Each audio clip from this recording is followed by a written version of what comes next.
what Hunter said also. I said, I know everybody around this table has their own personal professional lives, and you guys taking time out to deal with this issue, we really thank you. And the people behind me, they're all passionate about this issue, so I want to thank them. So, I have a lot of optimism, and this isn't being Pollyanna, that we're going to find a resolution that's important for South Dakota. So thank you again for your time, Mr. Chairman. I'll turn this over to Tony. I'll be back up then. Good morning, Mr. Chairman, committee members. My name is Tony Leif. I'm Director of the Wildlife Division for the Department of Game Fish and Parks. I have a PowerPoint presentation for you today, but I want to make sure that all of you understand or again, echo the comments already. This is a very short turnaround from last week when this committee came together, and I have to say, Mr. Chairman, quite impressive with the attendance that you have on your committee here today. That I think a lot of schedules got juggled to get here in short order, emphasizing the importance of this issue to our state. I want to make sure you know how much we appreciate that. We too have been scrambling a little bit, and I would tell you that there are a lot of people that worked countless hours to get the information pulled together that we have for you here today. And it's really a source of pride for me with our staff that we have that stepped up and spent some long hours pulling some information together so that we can get you the best information possible. Certainly do not believe that this is all the information you're going to need. As we go through this, you might see some other pieces of the puzzle that are missing. We'd be very glad to get those for you. And for that matter, Mr. Chairman, as I'm going through this, it's not a canned presentation. If you wish to stop as we're going through this, and if members of your committee would like to ask questions, I'm certainly willing to step back and handle those as they come along. If you'd rather wait till we're done, that's fine too. I'm sure there'll be more at the end. But just wanted to make sure you know that that I can stop and visit a little more along the way. As Secretary Hepler mentioned to you, my goal is to cover a few different things with you today on this issue. First off, to give you some background, some history on this that goes all the way back to when South Dakota was surveyed. It was prior to becoming a state that this occurred, and where these meandered and non-meandered designations come from. I want to then give you a little bit of perspective on the issue so you can kind of understand the scope of what we're talking about. We'll visit a little bit about the two Supreme Court decisions very briefly on the main points or the main elements of those Supreme Court decisions.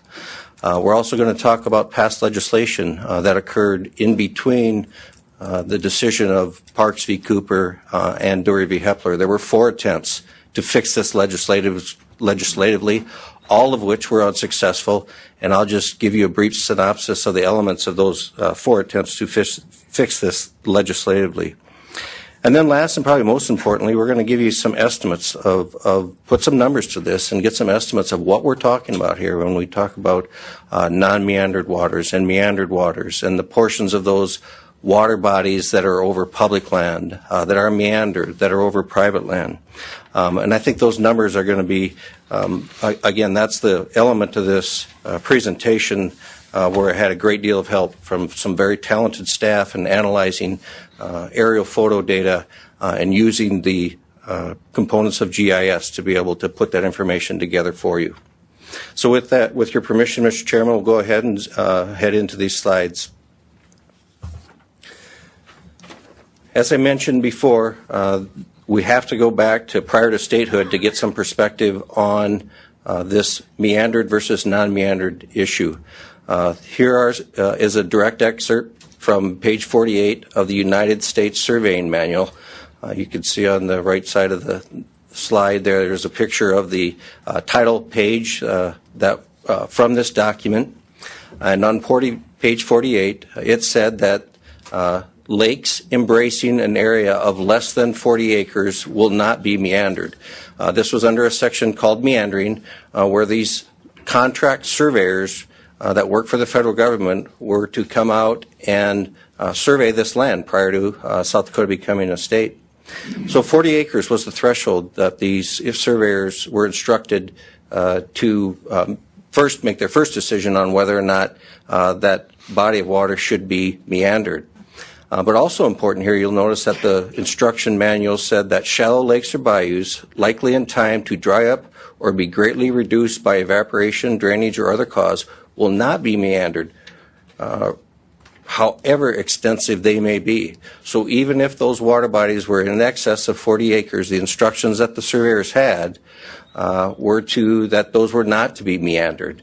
Interesting enough, it does go on to say that they should still be marked on the maps that were produced, and then that drainage or prospect of becoming dry be stated on that. So this is why sometimes when you look at those USGS maps that are out there, that you'll see markings of basins, but you'll also not see that any portion of that lake bed is meandered or taken out of fee title. So if you look at that map that's on the bottom of the left side, that's actually taken directly from this manual. You'll see that this particular basin named Clear Lake was meandered. The lines were drawn around it. And if you look at, see if I can get the pointer going here, you'll see that there are 2 40s that are full 40s here in this quarter section. And then you'll notice down here that the acreage in this 40 is actually 13.72, and it looks like this one next to it is 22.74. So you'll say that you can see here that a portion of those 40s were subtracted from that land that was platted and ultimately issued in fee title.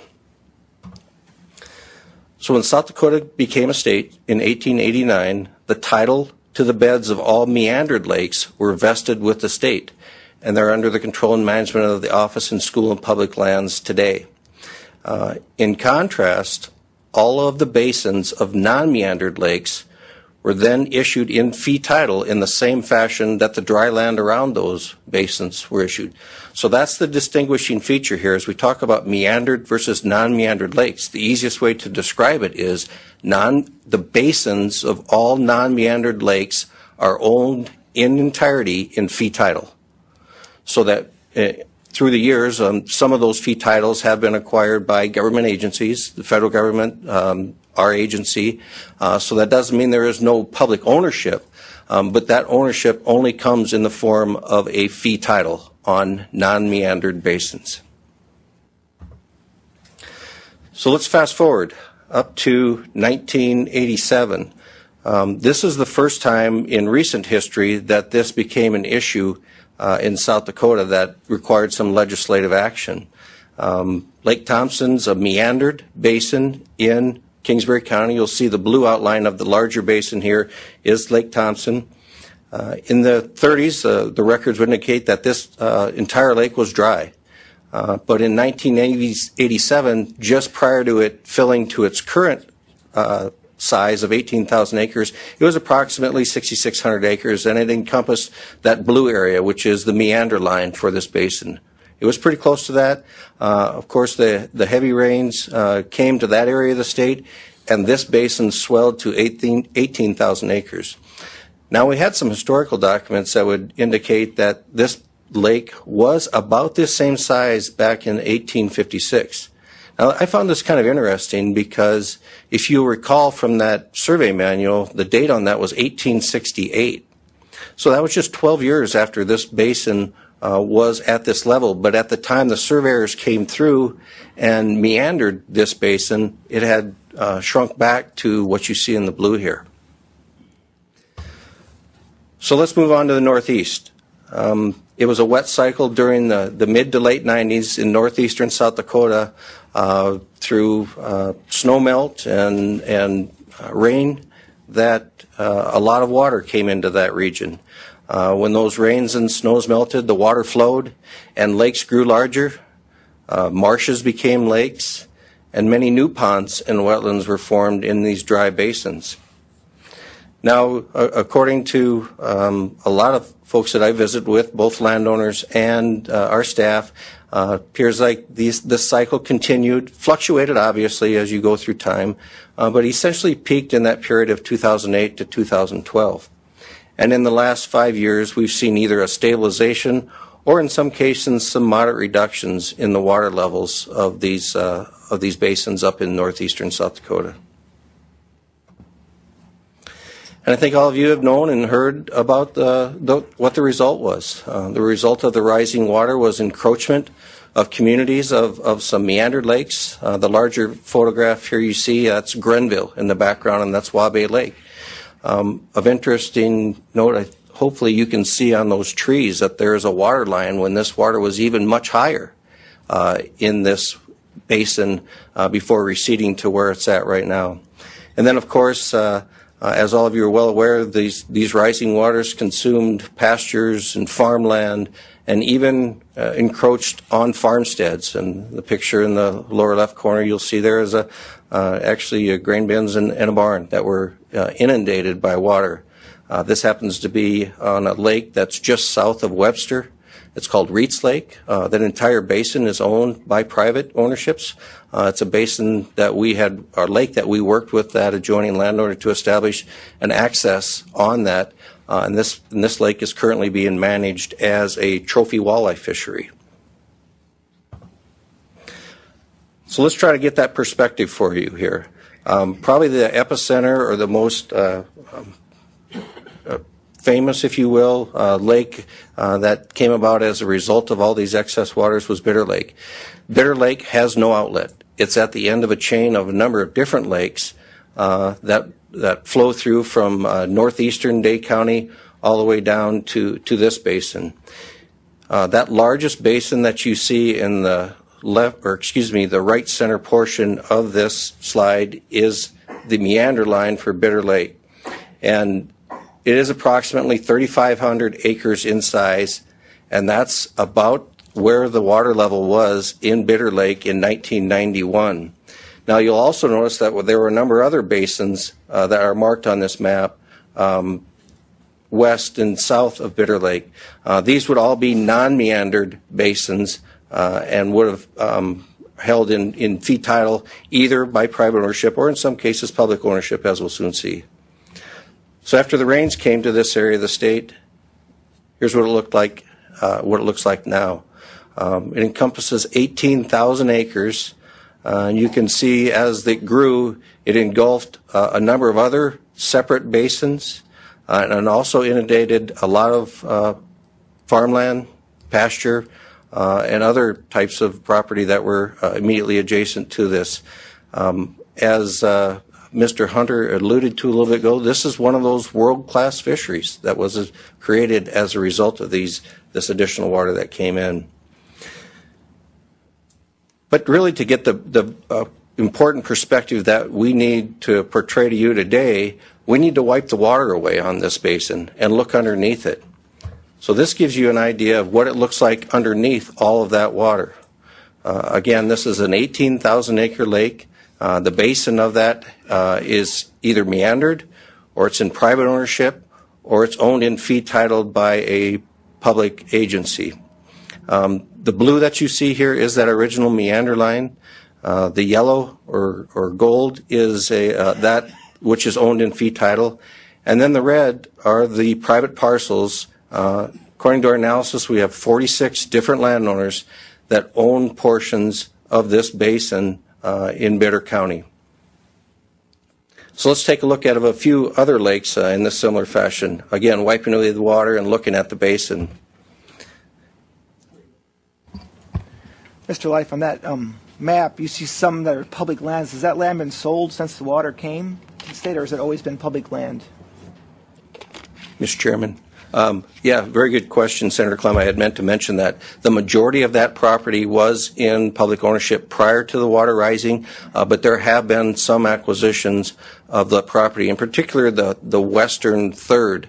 The Game Fish and Parks Commission has authorized the purchase of a few of those parcels after the water did come, but the majority were previously in public ownership. So let's take a look at another very popular lake, Dry Lake number 2 in Clark County. This is a 9,000 acre lake that is just north of Willow Lake. In fact, I have to share a personal story with you. When I was growing up in Huron, my friends that got me really interested in deer hunting, we spent a lot of time on this public land. At that time, it was a mixture of wetlands and grass. Spent many wonderful days chasing deer around out in the cattails, the frozen lake, hunting in the Phragmites and cattails. But now, of course, this is a 9,000 acre fishery, and the primary use of that is fishing. This is also the lake that, if any of you caught some of the news soon after the Dury v. Hepler decision, this is one of those basins where we're restricting the use of those boat ramps, where a bunch of anglers gathered to fish and have some media coverage of that event. But as you can see, there is a substantial public ownership of this, but there are 48 private landowners who own portions of this basin, Dry Lake number 2 north of Willow Lake. So let's skip to a lake that's a little bit different. This is Cottonwood Lake. This is located in western Spink County. If you happen to go north of Miller and then turn and go up Highway 26 on your way over towards Redfield, you will drive right past Cottonwood Lake. Cottonwood Lake is a well-established lake. It really wasn't affected by these rising waters, but it is a non-meandered lake. As you can see, the entire basin is owned in fee title. The substantial portion of this basin is owned by government agencies, and you'll even see that Spink County has a couple parcels in this too. But there are 197 different landowners, and I haven't got the chance to look into this individually, but my understanding is that some of those lake lots on the edge of this lake, actually the titles extend into the basin. You'll notice that there's a fair amount of development that has occurred around the northwest side and the southeast side. In fact, if you drive that Highway 26 between Miller and Redfield, you go by, you curve around and drive by all those different cabins and permanent residences around this lake. Again, this is a non-meandered lake that is subject to any legislation that would be passed in reference to non-meandered waters. One more lake. Let's head back to Day County. This is the basin that was the subject of the recent Supreme Court decision. There were two separate basins named Jesse and Dury that merged together, and currently these two encompass approximately 2,500 acres of surface water. Within this 2,500 acre combined basin, there are 28 different private landowners who own the property in this basin. You'll also notice that there is a small holding, 80 acres of property that's held by I believe it's the U.S. Fish and Wildlife Service that owns this particular piece of public land in fee title in this basin.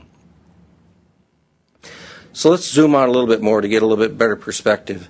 Here is a map of Day County, and we'll point out a couple of these basins that we talked about. First, let's start over here at Bitter Lake. You'll notice that all meandered lakes on this particular graphic are colored in dark blue. Not only is the portion that was meandered in dark blue, but also the latest aerial photography that indicated the expanse of that lake is marked in dark blue here. So it does show all of the area that is beyond what was in the original meander line. Also, down here is Reitz Lake. This is that lake that I pointed out earlier that had the flooded farmstead, where the department has worked with that landowner to create a fishery and access to that. And then down here in the southwest corner is that Dury Jesse Lake complex, the 2,500 acre lake that we spoke about and was the subject of the recent Supreme Court decision. So this gives you an idea of what all those basins are beyond those meandered lakes. And we split those into categories, or two separate categories. Those that are less than 40 acres are shown in red here, and those that are larger than 40 acres are shown in light blue. Now, it's a little hard to see this, the entire county at once, so what we have for you next is a bit of a zoom in on the two townships that are up in this area on the county line with Marshall County. Before I get to those, I think it's also important to point out that this is not an issue limited to Dade County. As you can see, these basins extend all the way down, and this is on that Prairie Coteau region where that last glacier left behind multiple basins that ultimately form these wetlands. So let's zoom in up on Liberty and Nutley Township in northern Dade County. Again, this is right next to Marshall County. This gives you another good perspective of those meandered basins that are out there in dark blue. It shows the meander line, the original meander line that the surveyors marked when they came through in those white lines. And then it shows all those other wetland basins that are non-meandered. Now, it is what it is. I'm not here to say that it should change, because certainly all that property is owned in fee title. But if those surveyors would have come through when the water is at its state right now, obviously there have been some differences. And as we get into talk about some of those numbers, it was pretty interesting to see that the number of meandered lakes that don't even support fisheries. I'll get to that here shortly. But it was a significant number of the lakes that were even meandered that are not of the size and water quality to even support fishing populations. But those light blue basins that you see here are all of those that number in greater of 40 acres. And again, we'll get to some numbers to tabulate this all up as we go through here. So what happened as these basins filled? Fisheries developed, and as all of you are well aware, it doesn't take long, especially in this day and age of media and social media, that word travels fast. And anglers are quick to adapt and take advantage of great opportunities that we do have up in this corner of the state. Now, the origin of these fisheries, I mean, there's a few different places where these fisheries could have come along. First of all, just the fact that you had water moving means you have fish moving too. And fish could have naturally moved from one meandered basin to another meandered basin, or from a non-meandered basin to another. We also, during this time frame, utilized a practice known as these natural rearing ponds.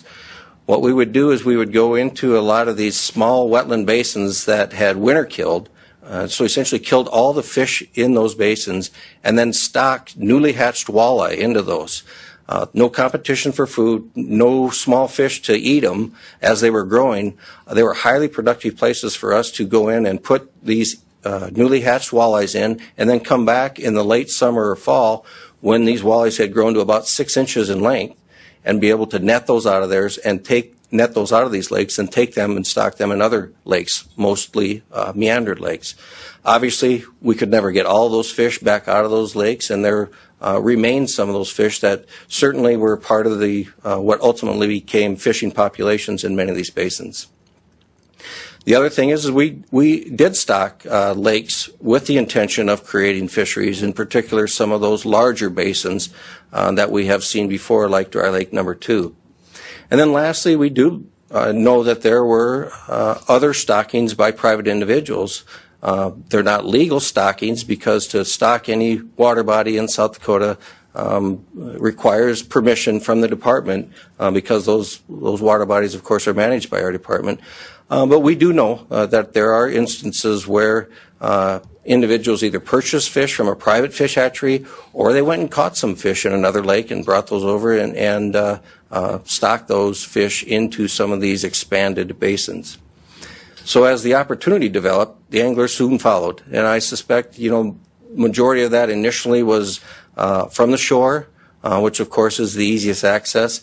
And then the next easiest access to these basins would have been through on the ice. Mr. Leif, Senator Frakes has a question. Thank you, Mr. Chair. And Mr. Leif, can we zone in just a little bit on this stocking discussion, if we may? I know you said that we could have a little dialogue here, because I'm fairly aware, but I think it's good for all of us to really be knowledgeable on the stocking arrangements. So does there have to be permission from at least a landowner when the department was stocking? Not talking about doing the rearing ponds, because there you most likely had agreements, I would guess. But in true stocking and building a fishery, what type of arrangements have been put forth, and what's your policy? Mr. Chairman, First, Senator Frerichs, you are correct. When we were working on those basins that were mostly all private, if they were private, we sought cooperation from the landowner that owned the basin underneath there. Certainly, if we're going to be placing nets on their property to be able to pull these large fingerlings out of there for stocking, we did get permission there. Stocking of those other basins, there was no process followed to establish permission. As you can see, when we're talking about multiple landowners, certainly it was to get complete concurrence of what the management should be would have been challenging. And nonetheless, it was again viewed as that public water was that opportunity to develop those fisheries, and we worked on that based on the availability of that public trust resource. Thank you. And so, how did you perform those stockings if there was no public access? Were they dropped in from air, or was there permission asked from landowner, or did the department just go and put fish there, regardless of how they got onto those non-meandered private lands? Mr. Chairman, Senator Frerichs, in the course of stocking these lakes, we used either access that was provided by the fee title property that our department owned already, or if necessary, sought permission to cross that private land to get to those basins. There was never a point where we circumvented that or it did any aerial stocking like you may describe. So it was always by permission of getting to access to those lakes or through the public lands that we own. Okay, if I may proceed, Mr. Chairman, as I said, ice fishing was probably the next common means, or the most the next immediate means that our anglers use to get on those water bodies. And you'll see the young man on the slide here is holding those two species that these anglers really pursued. These were very productive waters and had some excellent opportunities to catch walleyes and perch among northerns and other fish. Eventually, boaters figured out ways to get on these waters, whether it was on the end of a road that had been flooded, or through a road right-of-way, or maybe off of some private land that they sought permission from. But as you might suspect, as these fisheries developed, the interest was there in developing access to those. And private and public accesses were developed on a number of these water bodies. We have spent somewhere in the vicinity of $1.2 million on developing access sites that would include the ramps, the parking lots, the portable houses or latrines, all that goes with developing these accesses. Now we also, in addition to putting these on that public land that I described earlier, we also were able to put some agreements together with private landowners to go in and do some of these developments on private land and sign a lease agreement to cross their land to allow these folks to enter these fisheries. And as many of you are well aware, some landowners who own private land adjacent to these basins also developed their own private accesses, some of which were for their personal use and some of which they allowed others to use. But as you heard earlier, once you build it, they will come. And we had still have some very popular fisheries up in this corner of the state. Now, before we move on to some of the legislation and some of the numbers, I think it's very important to remind you once again that it's not just these large lakes. All these basins that hold water, whether it may be just temporarily, like you'll see in the upper right-hand corner, I mean, I suspect that basin holds water in the spring and becomes dry later on. Or that picture in the bottom of the slide, which is a semi-permanent wetland that probably has water at most times, but that's a non-meandered basin. And then you can see the aerial photograph shows a number of different other basins. But these are all in that same category, whether they're a seasonal wetland that dries up in the summer or it's a pretty much permanent lake like we saw in Cottonwood Lake in Spink County.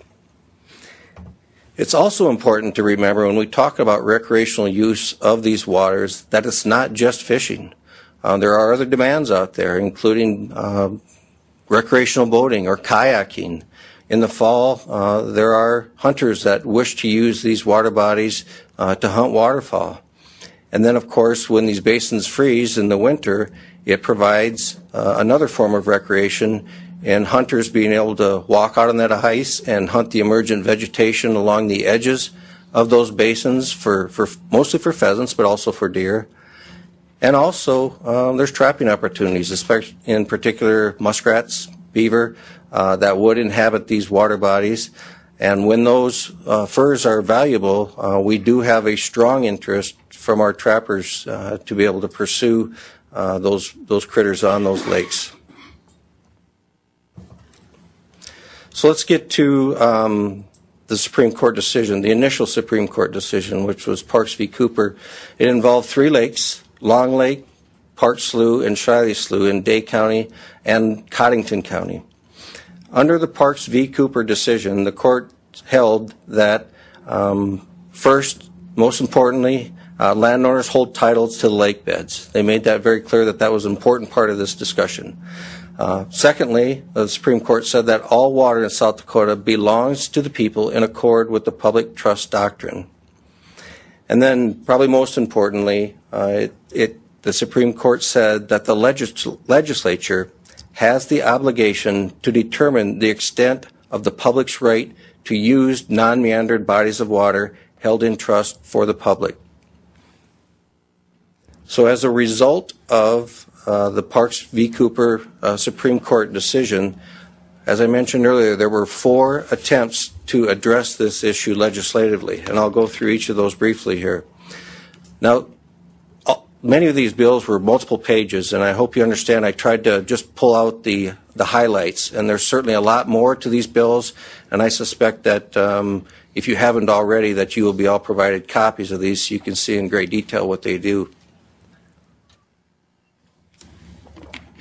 The first bill we want to talk about, it was in 2005, House Bill 1059.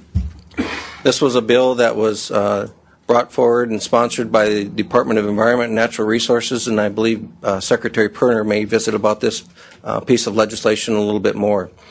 But what 1059 sought to do was authorize the Water Management Board to establish a list of non-meandered lakes that would be open to public recreation.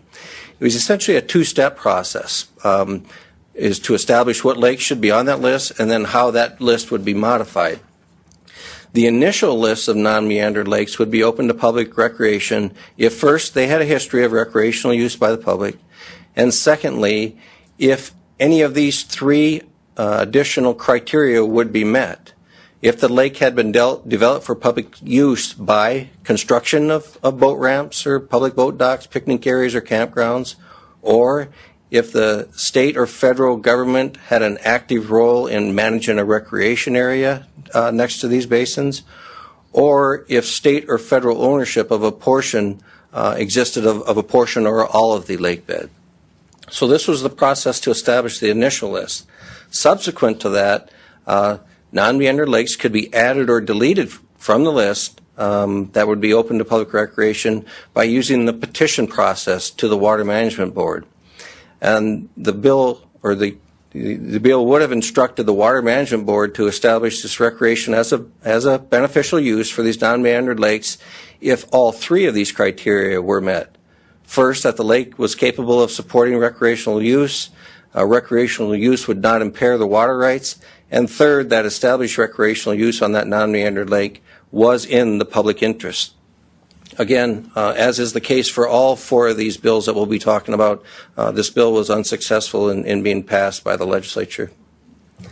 The following year, a subsequent bill was introduced, and that was House Bill 1096 in 2006. House Bill 1096 said that non-meandered lakes would be open to the public for recreation if the natural non-meandered lake is contiguous with meandered water body, or secondly, if the non-meandered lake had a well-established bed and shoreline that historically had been capable of holding various levels of water. Essentially, I think they're trying to say that it looked like a lake. It was a lake. Now, interesting here is the minimum threshold for consideration was it had to be 25 acres or larger. And then, of course, the public had to be able to get to that lake legally, and then those public recreational use benefits such as boating, swimming, trapping, fishing, or hunting were present. Now, in the end, again, this bill sought to establish a list of lakes that would be open to the public. There were 3 different versions of this bill where that list was initially sought to be put in place by the Water Management Board, and there was a version where that list was set to be established by the Game Fish and Parks Commission, and there was even a version of the bill where that list of lakes that would be open to public access was going to be placed in state statute. So let's move forward to 2013. House Bill 1135 was introduced in 2013, and what House Bill 1135 sought to do was establish that water over private land would be open to recreational use by the public, except any portion of non-meandered lake that is posted as closed to public recreation by the owner of the land under the water. Obviously, if that landowner posted that water as off limits, he or she would then have the authority to grant permission to members of the public to be able to use that water. Now, water, there was a provision in this bill that said that water could only be posted, or excuse me, that water could not be posted when recreational access by the public had been established and continuous for a period of at least 21 years. I think the premise behind this is a legal term of adverse possession, and there's some in the room that are much more qualified than I to discuss the provisions of adverse possession, but in essence, it sought to apply some of those similar principles to those waters that would be open to the public access and prohibit those waters from being posted as off limits by the landowner of the basin underneath that water. And then lastly, Mr. Hunter did make mention of Senate Bill 169. This was a piece of legislation that was introduced in 2014. Senate Bill 169 granted restricted recreational access to water over private land that the public could first had to be able to legally access that water. If they could legally access that water, and that water was contiguous or connected to a meandered water body, it would be open to public recreation. Now, you'll see here that there are elements of Senate Bill 169 that we saw in the previous 3 pieces of proposed legislation. The second criteria was that a non-meandered water body had a surface area of at least 40 acres. That would be open to public access. And then thirdly, a non-meandered water body that was less than 40 acres would be open to public access unless it was posted by the owner of the basin, similar to House Bill 1135 from the previous year. It provided that posting provision. Now, Senate Bill 169 was also the first attempt that actually partitioned away and tried to clarify differences between the bed or that land underneath that water and the water that sat over top of those private parcels. It said that public access to non-meandered waters did not include an allowance for a person to stand, walk, or wade on private land under the water. Not only did it say you couldn't do that, it clearly defined that as a trespass. Secondly, it did not open all non-meandered waters up to all forms of public recreation. In fact, it did state that access to non-meandered water bodies for hunting, with the exception of waterfowl, and trapping was prohibited. So when those basins froze and there was an interest of the public to recreate on those, they were prohibited from going on and hunting those cattails on the edges of those basins, and they would have been prohibited to go out and place any traps in or near those waters to be able to trap muskrats, beaver, or whatever else might be on those basins. So that brings us forward to the Dury v. Hepler decision, a decision that was issued mid-March earlier this year. And keep in mind, again, the decision was 25, 26 pages long, something like that. And we're just trying to pull out a couple highlights here. And there's a lot more in the decision that requires your study. But the foundation of the decisions in the Dury v. Hepler court case the Supreme Court said, again, the legislature has not yet said that the public has a right to enter or use this state's non-meandered waters for recreational purposes. And as a result of that foundation, neither the public nor the landowners have a superior right to use the water and ice over the landowner's private property. In addition, the Supreme Court went on to say that game fish and parks may not facilitate access to the water that is over landowners' private property.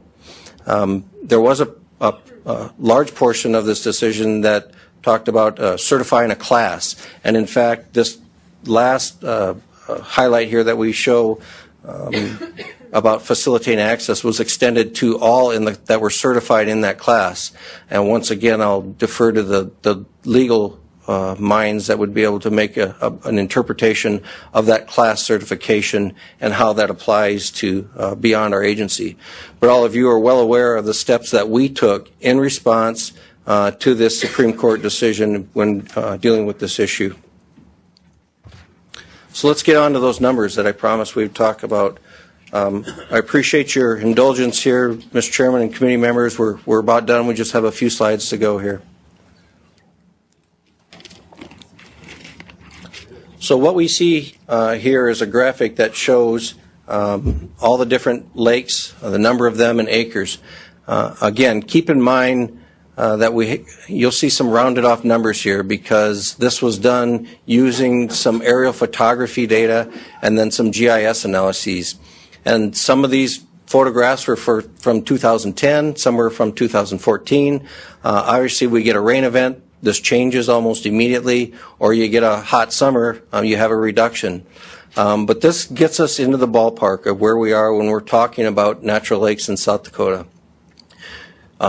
267 of the 29,300 lakes are meandered basins, or either those portions of the basins within the meander line or where those basins or where those lakes have expanded beyond their original boundaries or that within the meander line.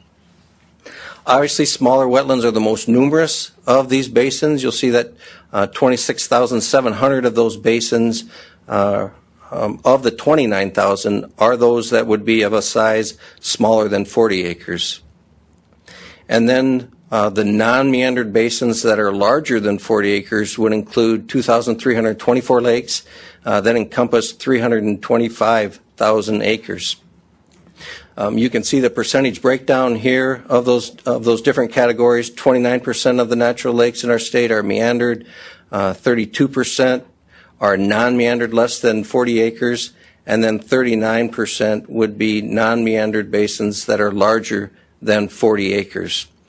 Also important to note that in this analysis is not included those created waters in the Missouri River, Ormond Dam, Angostura, and Shade Hill reservoirs. Those constitute quite a bit of water, surface water acres too, in 487,000 acres. So what I want to do next is kind of break these categories down in the next couple of slides. First, let's take a look at meandered lakes. So if you recall, the lake beds of meandered lakes can be divided into three categories. The portion of the lake bed that's within the meander line, and again, that's land that was that the state took ownership of at statehood, and then there are portions of those basins that are owned in fee title by a government agency, and then those that are owned by private individuals. As you might suspect, the majority of these basins are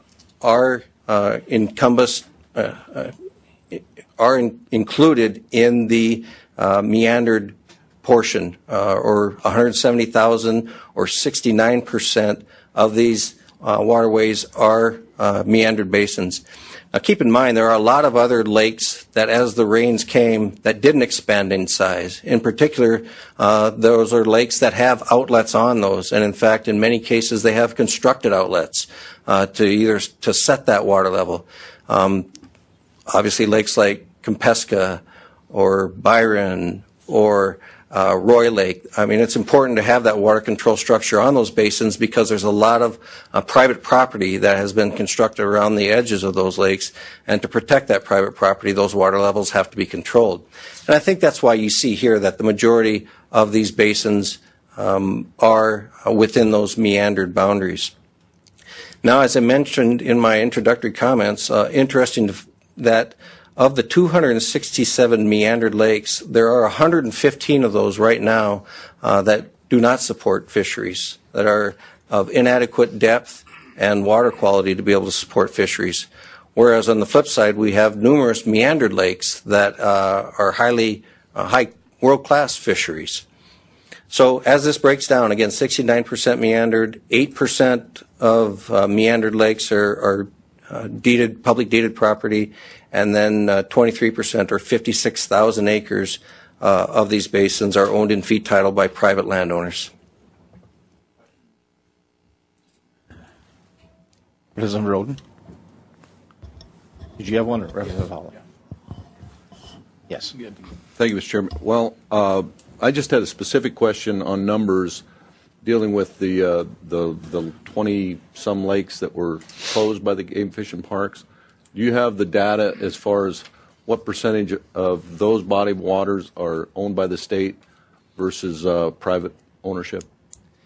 Mr. Chairman, Representative Roden, I don't have specifically that information in this slide, but the next slide does go to non-meandered waters, where we'll talk about where there are fisheries and then the proportional breakdown of all non-meandered waters. Now, keep in mind there were 25 basins that we went in and restricted the access or closed boat ramps on. There are actually, as you're going to see in the next slide, there are 91 non-meandered basins where there either currently is or has been a fishery within those, and I do have a breakdown of the acreage of those. Representative Hawley. Thank you, Mr. Chair. Mr. Leif, a question on the meandered bodies. So when the water goes over a meandered body and it extends onto deeded land, it's still considered a meandered body, and that's not in this discussion. Is that a correct statement? Mr. Chairman, yes and no. I guess, again, I'm going to defer to some of the other presenters that are going to come up later to make interpretations of that particular. There is a statute that deals with this, and it is 43-1729. And 43-1729 talks about the public's ability to use waters of navigable lakes. The reference is not to meandered, but it's to navigable lakes, even if they expand beyond the ordinary high water mark that was previously set or previously present in that water body. Once again, somebody else going to talk about that then? I will. There are others more qualified than I to make interpretations of that particular statute. Mr. Chair, and then I just have one more question on, all of our meandered lakes. I was surprised. I thought the ordinary high water mark was established on all lakes, but it looks like there's a good share of those that don't have that. And I always thought that was determined what you could go on to when you went on to a meandered body and all that. So why don't we have an ordinary high water mark on all lakes? Where does that establish? Mr. Chairman, Representative Hawley, fine gentleman behind me, Secretary Perner is, again, the one most qualified to answer that question. I believe I know the answer, but I think it'd be best to just answer that if that's all right with you, Mr. Chairman, and Representative Hawley, to allow Secretary Perner to address that issue. Representative Tolson. Thank you, Mr. Chair. The question I have is the word facilitate. Could you tell me what that means? Mr. Chairman, Representative Tolson, we spent a lot of time discussing that word and what that means. And certainly facilitate is the act of making something easier.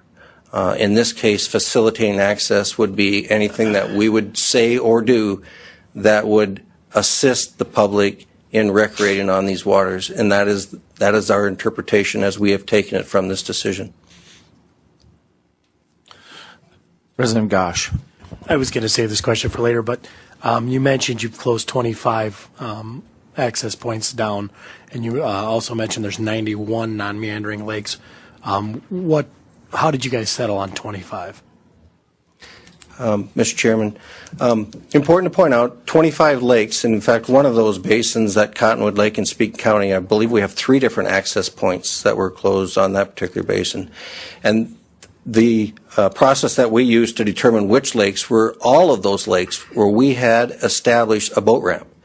And so of the 91, we either own property where a boat ramp was located, or in some cases we had leased land from a private landowner to establish access to those. So on 25 of those 91 lakes that are in the next slide here, those were the areas that we made an investment in creating a boat ramp. Yes, go ahead. On some of these areas, was there ever an opportunity to ask permission of the current landowners to then allow access? Mr. Chairman, the Supreme Court decision was pretty clear that it said neither the landowners nor the public had a superior right to use these waters for recreation. So we didn't really see that was within the purview of our department to be able to do that, to stay in accordance with the Supreme Court decision.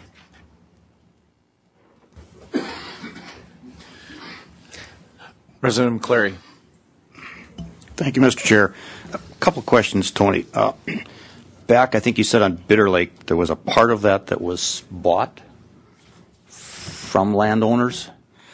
On those parcels, can you give us some idea of how that price was established, or do you have that, how the basis was found to buy that?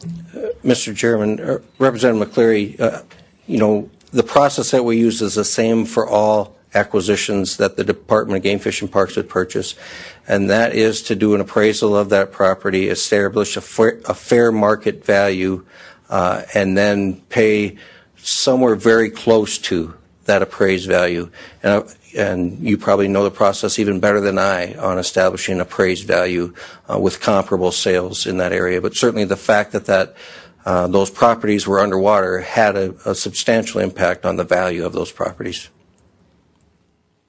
Yes, go ahead. So I'm assuming we didn't pay just for the land value, and with the water on it, I guess, and I've been asked some questions. How do you find the worth of a piece of land when it's no longer farmable, but it has water on it? Is there a basis that we've followed? I guess I'd be interested in that at some point. Then how do we come to that? Thank you. Sure, Representative McCleary. Those values certainly vary, whether that is the property is dry or if it's part of a basin, and that is reflective in those appraisals that we obtained prior to taking any action to the Commission on purchasing those. Ready to move on, Mr. Chairman? Yes, I think so. Okay. As I promised, here's a graphic showing the breakdown of non-meandered lakes. There are 91 of those, again, that either currently have or have had fishing opportunity on those. Now, I think it's important to point out that, again, we're talking about one form of recreation here, and this is the one that our staff have worked really hard to be able to identify what this use is. And of these 91 lakes that encompass 56,000 acres, 21,000 acres of those 56 are owned in fee title by a government agency, and 62% or 35,000 acres of these 91 basins is privately deeded. Probably the best example, again, is Dry Lake number 2. This is a 9,000 acre lake that it doesn't show up near as well because of all the landowner names that are placed on this slide, but this one's pretty close to a 50-50. There's approximately 4,500 acres each in public and in private ownership in this basin. Now, I also provided you a breakdown of the different sizes of these particular non-meandered lakes that have fishing opportunities or have had fishing opportunities. You'll see that's in a table there at the bottom center of this slide. There are 7 of those that are 6 to 40 acres in size, 5 of those that are 41 to 80 acres, and 13 of those that are 80 to 160 acres. As you might suspect, the majority, both in number and in the number of acres, is in that category that would be over 160 acres in size. So here we are. Bring us back to the Supreme Court decisions and just give you a quick reminder of a couple closing statements that are direct excerpts from first the Parks v. Cooper decision. The final statement in that ruling said, however, it's up to the legislature to decide how these waters are to be beneficially used in the public interest.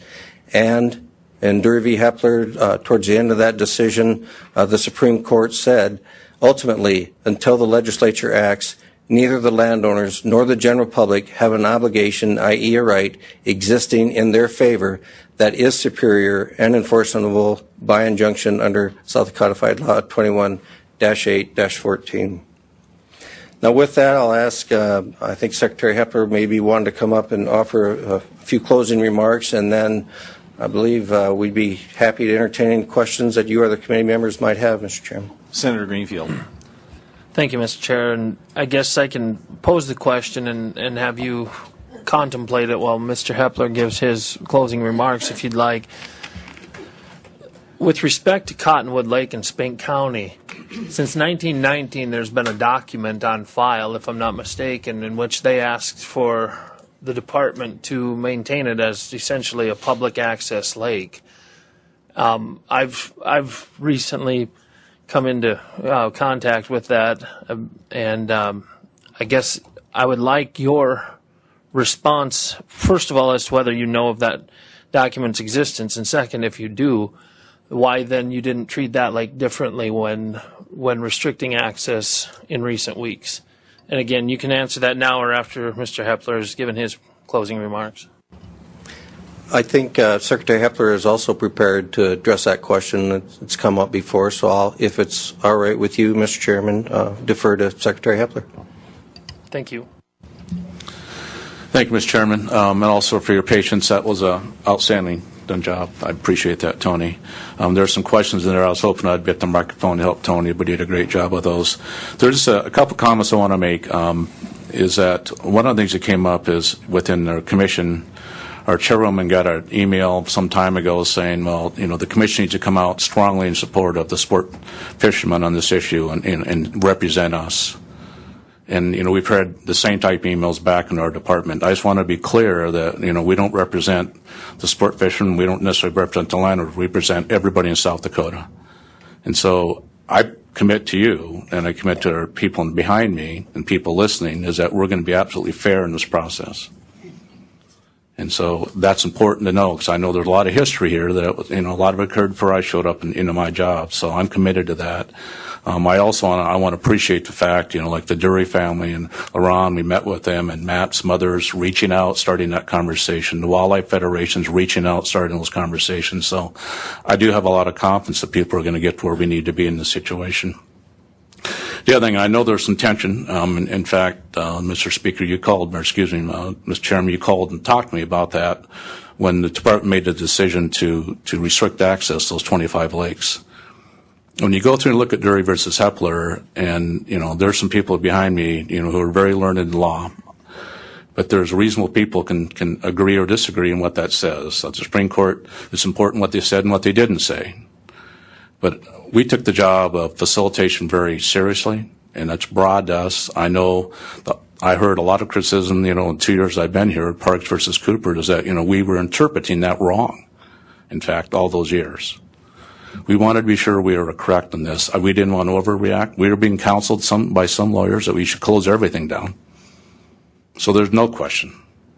Then we're also saying, I think you've also heard, that it only applies exactly to the, you know, to those two sloughs, the Jesse and Dury slough. You know, where we ended up, we think it's a responsible place to be. And I understand there's probably people looking at me right now don't agree with that decision. It wasn't our intent to ramp things up. We're trying to be responsible. And it's a broader class. I mean, I can't speak for everybody else, but everybody else except the plaintiffs who sit behind me are actually defendants in this case, if you have any kind of interest in fishing in those waters.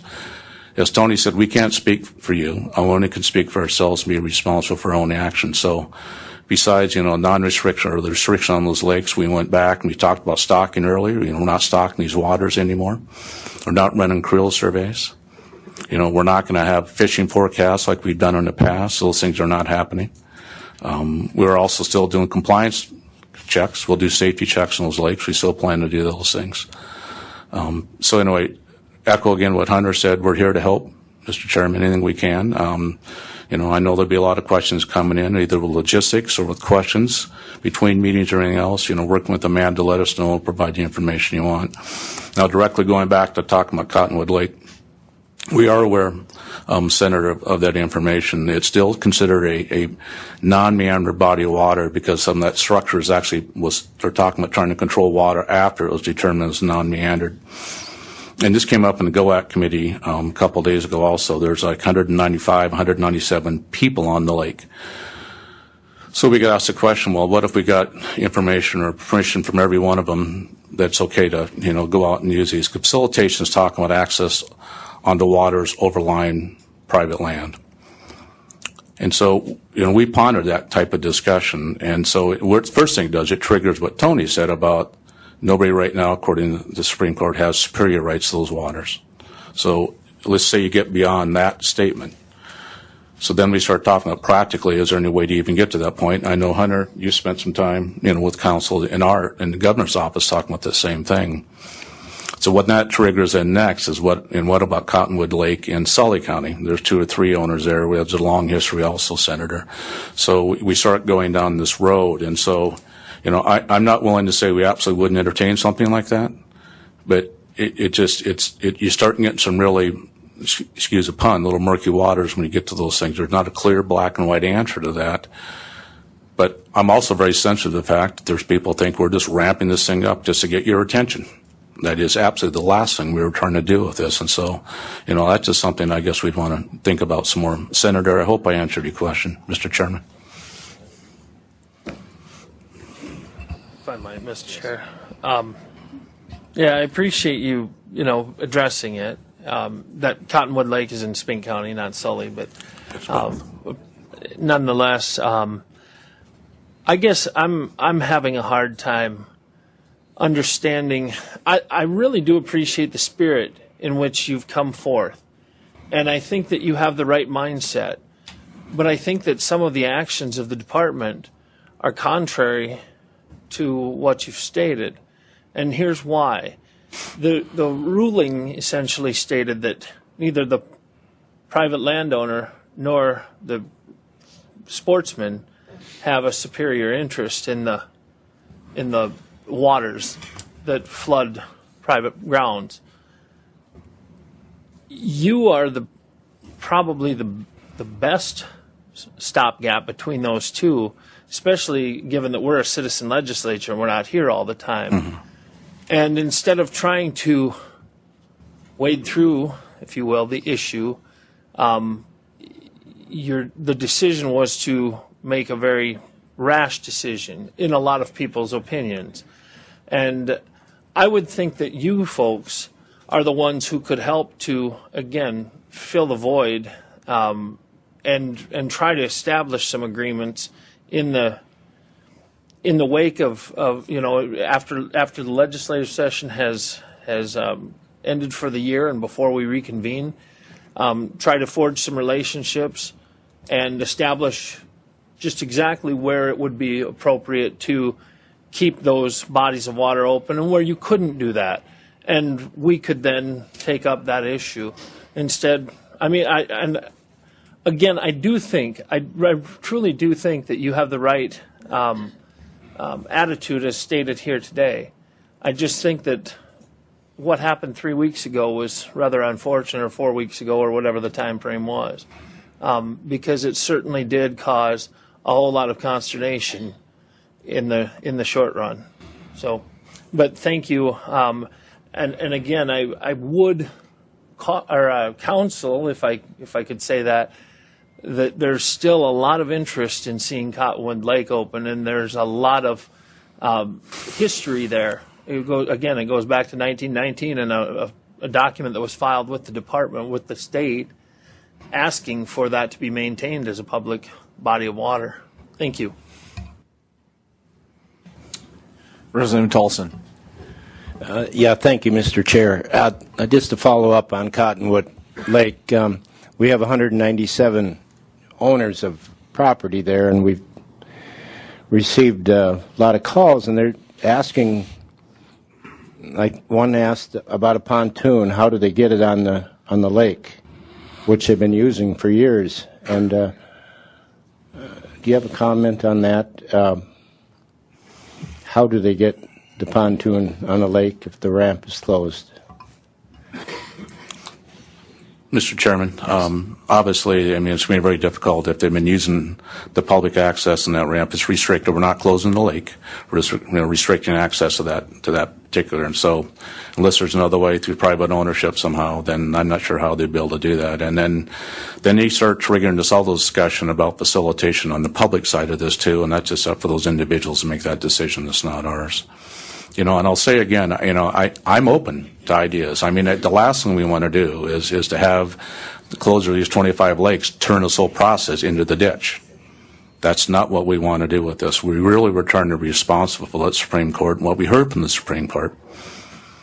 And so, we are willing, and like I said, I'm not going to say we're not going to all consider what's going on in Cottonwood Lake. I'm not suggesting that. And Senator, there's also another Cottonwood Lake over in Sully County, which is a more recent one. So that's when I was referencing my second comment. So, I'll certainly, be able to talk to Hunter and other staff and see what we're trying to do. And, the committee needs to say, Kelly, that's really important. If you can put that one to bed, then maybe we can get a clear dock and move forward. We'd be willing to talk about those things. At least I would until I hear something different. Mr. Chairman. Any other questions? Representative Otten. Thank you, Mr. Chair. Just a question. You had stated before that the state has spent $1.2 million for access to those particular bodies of water that have been closed. Does that include all state effort in there, as in stocking efforts and whatever may go along with that, or is that just for the access portion? Mr. Chairman, Representative Otten, that figure is related only to the developments associated with accessing that property. It does not include any other time or effort spent in establishing the fishery. That's strictly within the infrastructure on the shores of those lakes where we have boat ramps, docks, parking lots, and porta potties, that kind of thing.